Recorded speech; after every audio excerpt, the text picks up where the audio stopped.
ನಿಮ್ಮ favourite serials ಈಗ ಟಿವಿಗಿಂತ ಮುಂಚೆ ಸನ್ ನೆಕ್ಸ್ಟ್ ಆಪ್ ನಲ್ಲಿ ಜಾಲಿಯಾಗಿ ಎಲ್ಲರಿಗಿಂತ ಮುಂಚೆ ನೋಡಿ.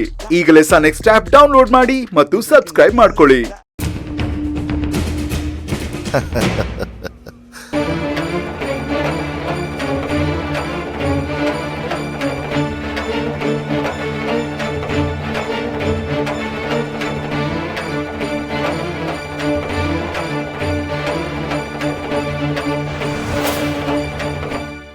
ಪಾಂಡುರಂಗ ನಮ್ ನೋವನ್ನೆಲ್ಲ ಕೇಳಿಸ್ಕೊಂಡಿದ್ದಾನೆ.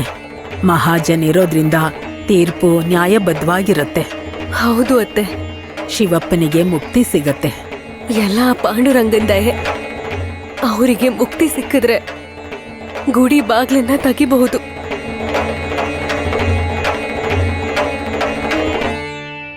ಸರಿ, ಹಾಗಾದ್ರೆ 5 ಜನ ನ್ಯಾಯಾಧಿಕಾರಿಗಳು ಮತ್ತೆ ಊರಿನ ಜನರ ಸಮ್ಮುಖದಲ್ಲಿ ವಿಚಾರಣೆ ಶುರು ಮಾಡೋಣ. ಸರಿ, ದೂರು ಕೊಟ್ಟಿರೋದು ಶಿವಪ್ಪ ಆಗಿರೋದ್ರಿಂದ ತನ್ನ ವಾದನ ಮಂಡಿಸ್ಬೇಕು ಅಂತ ಕೇಳ್ಕೊತಾ ಇದ್ದೀನಿ.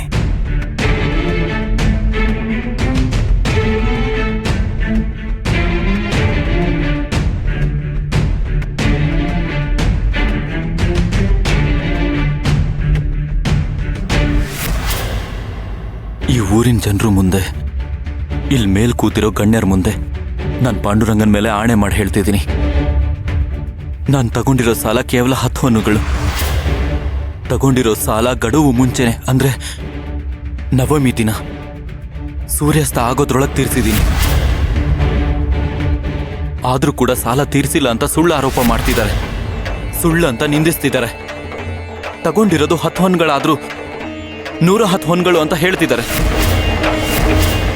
ಪವಿತ್ರವಾದ ಏಕಾದಶಿ ದಿನ ಪಾಂಡುರಂಗನ ಗುಡಿ ಬಾಗ್ಲನ್ನ ಮುಚ್ಚಿ ಅದು ಬೀಗ ಹಾಕಿದ್ದಾರೆ. ನಾವು ತಗೊಳ್ದೇ ಇರೋ ಸಾಲಕ್ಕೆ ಇಷ್ಟೊಂದು ಕೆಟ್ಟದಾಗ ನಡ್ಕೊಂಡಿದ್ದಾರೆ. ಇದೆಲ್ಲ ನಮ್ಮನ್ನ ಸಿಕ್ಕಾಕ್ಸೋದಕ್ಕೆ ಮಾಡಿರೋದು. ಈ ಊರಲ್ಲಿ ಯಜಮಾನ್ರ ವಿರುದ್ಧ ಮಾತಾಡೋ ಸಾಹಸ ಯಾರೂ ಮಾಡಲ್ಲ, ಆದ್ರೆ ನಾನ್ ಮಾಡ್ತೀನಿ. ಅದಕ್ಕೆ ಮಾತಾಡ್ತಾ ಸಮಯ ವ್ಯರ್ಥ ಮಾಡಬೇಡಿ. ನೇರವಾಗಿ ವಿಷಯಕ್ಕೆ ಬನ್ನಿ. ನೀವ್ ಹೇಳ್ಬೇಕಾಗಿರೋದು ಮುಗೀತು ಅನ್ಕೋತೀನಿ. ಈಗ ಯಜಮಾನ್ರು ತಮ್ಮ ವಾದನ ಮಂಡಿಸ್ತಾರೆ.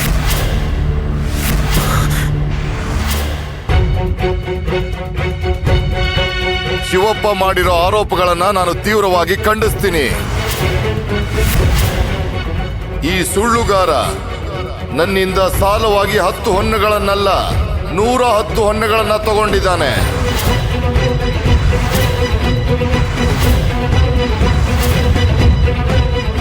ನನ್ ಕಾಲಿಗೆ ಬಿದ್ದು ತಗೊಂಡ.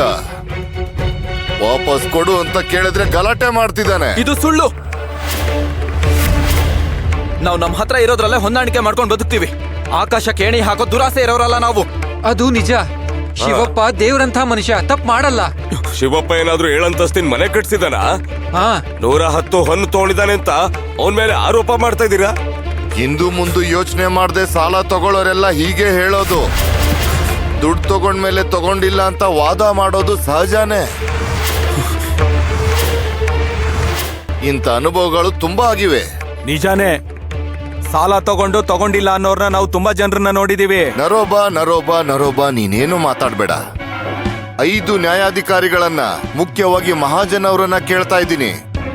ಶಿವಪ್ಪ ತಗೊಂಡಿರೋದು 10 ಹೊನ್ನುಗಳು ಅನ್ನೋದಕ್ಕೆ ಪ್ರತ್ಯಕ್ಷ ಸಾಕ್ಷಿ ಅಂತ ಯಾರಾದ್ರೂ ಇದ್ದಾರಾ? ಶಿವಪ್ಪ 110 ಹೊನ್ನುಗಳನ್ನ ತಗೊಂಡಿದ್ದಾನೆ ಅಂತ ಸಾಬೀತುಪಡಿಸೋದಕ್ಕೆ ನನ್ನ ಹತ್ರ ಒಬ್ಬ ಸಾಕ್ಷಿ ಇದ್ದಾನೆ. ಆದ್ರೆ ನಾನ್ ತೋರ್ಸೋ ಸಾಕ್ಷಿಗಳು ನಿಮ್ಗೆ ಇಷ್ಟ ಆಗಲ್ವಲ್ಲ, ಅದಕ್ಕೆ ನಿಮ್ಮ ಸಾಕ್ಷಿಗಳನ್ನ ಕರ್ಕೊಂಬನ್ನಿ. ಶಿವಪ್ಪ,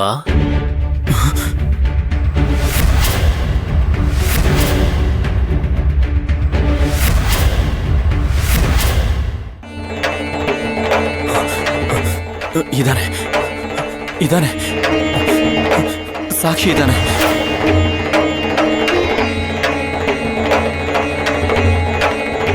ನಾನು ಆ ವಿಷಯ ಮರೆತುಬಿಟ್ಟಿದ್ದೆ.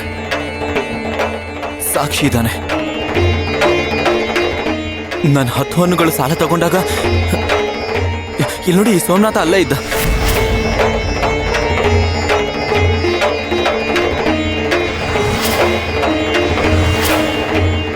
ಸೋಮನಾಥ್, ಮುಂದೆ ಬನ್ನಿ. ಸೋಮನಾಥ್ ಹೋಗು. ಹ? ಹೋಗು ಹೋಗು.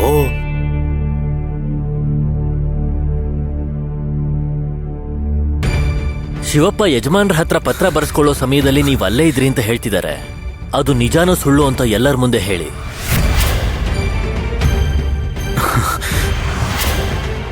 ಲೈ ಸೋಮು, ಬಾಯ್ ಬಿಡೋ. ಯಜಮಾನ್ರು ಶಿವಪ್ಪನಿಗೆ 110 ಹೊನ್ನುಗಳು ಕೊಟ್ಟಾಗ ನೀನ್ ಅಲ್ಲೇ ಇದ್ಯಾ? ಉತ್ತರ ಕೊಡು. ನರೋಬಾ, ಸೋಮನಾಥ್ನ ನೀನ್ ಯಾಕೆ ಹಾಗೆ ಗದರಿಸಿ ಕೇಳ್ತಾ ಇದೀಯಾ? ನೀವು ಅವನನ್ನ ಹೆದರಿಸ್ಬೇಡಿ, ನಾನ್ ವಿಚಾರಿಸ್ತೀನಿ. ಸೋಮನಾಥ, ಶಿವಪ್ಪ ಸಾಲ ತಗೊಳ್ಳುವಾಗ ನೀನವತ್ತು ಅಲ್ಲೇ ಇದ್ಯಾ?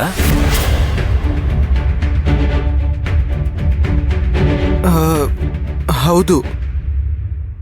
ಹೀಗಲ್ಲ, ಸ್ಪಷ್ಟವಾಗಿ ಎಲ್ಲರಿಗೂ ಕೇಳ್ಸೋ ಹಾಗೆ ಹೇಳಿ. ಶಿವಪ್ಪ ಈ ಯಜಮಾನ್ರ ಹತ್ರ ಸಾಲ ತಗೊಳ್ಳುವಾಗ ನಾನು ಅಲ್ಲೇ ಇದ್ದೆ. ಒಳ್ಳೇದು. ಆ ಸಾಲ ಎಷ್ಟು ಅಂತ ಹೇಳಿ.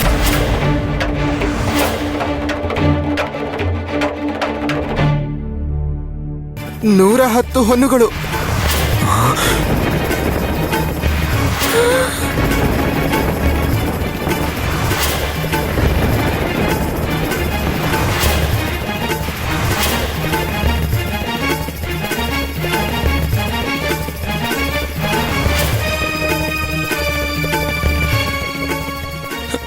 ಸೋಮನಾಥ್,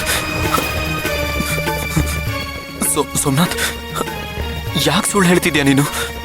ಇಷ್ಟು ದುಡ್ಡು ಯಾಕೆ ತಗೋತಿದ್ಯಾ ಅಂತ ಕೇಳ್ದೆ, ಹೇಳಲಿಲ್ಲ. ಅತ್ತೆ ನೋಡಿದ್ರ, ತಿಂದು ಮನೆಗೆ ದ್ರೋಹ ಬಗಿತಾ ಇದ್ದಾನೆ. ಹೌದು. ಕೊನೆಗೆ ಹಾವಿಗೆ ಹಾಲು ಎಡ್ದಾಗಾಯ್ತು. ಇರು ಇರು ಅಮ್ಮ, ಹೋಗ್ಬೇಡ. ಅದು ಹಾಗಲ್ಲ ಅತ್ತೆ.